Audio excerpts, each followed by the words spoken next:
Hey, welcome back to the Neurofeedback Express lane for office systems.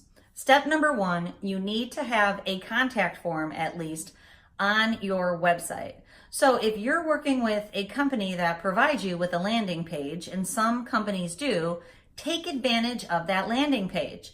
Below you will see the template for the copy that you can put on your landing page, or you can put on a page on your website.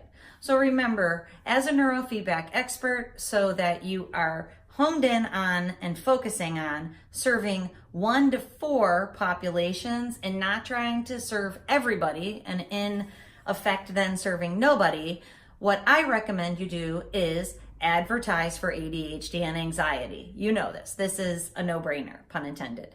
But what I want you to do is you have to have the copy on your website or your landing page be congruent. So if you use a Google AdWord that I recommended back in the marketing express lane, then you must have people land on something that is the same and congruent with the Google AdWord. Same thing for a print ad, same thing for the webinars that you're providing.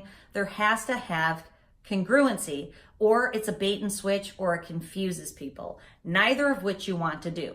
So you should have a contact form that makes sense on your website or a landing page, so that when people find you, they come to your website and hopefully they put their information in.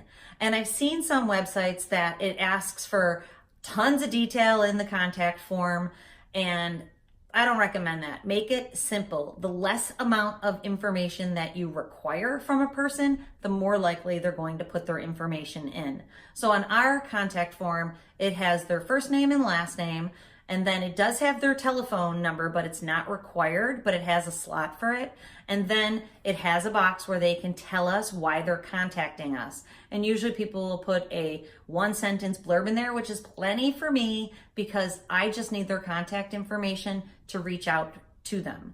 Then if you remember back from the marketing express lane, you're immediately going to send them an email that then introduces you and your services in a little bit more depth.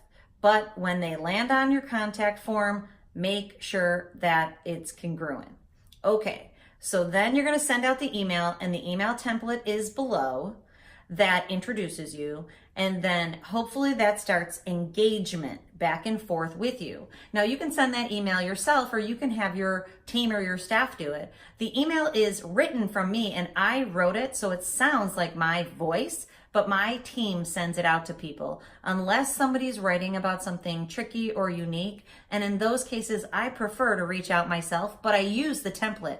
I just modify it so it is very easy for me to provide the information that I want to the person. Check out the template below. It's full of awesome stuff, and it's full of triggers, and we need them to help people commit to at least coming in to meet you. Okay, stay tuned, because in the next step, you're going to find out what your staff should be saying when the person calls. Get ready.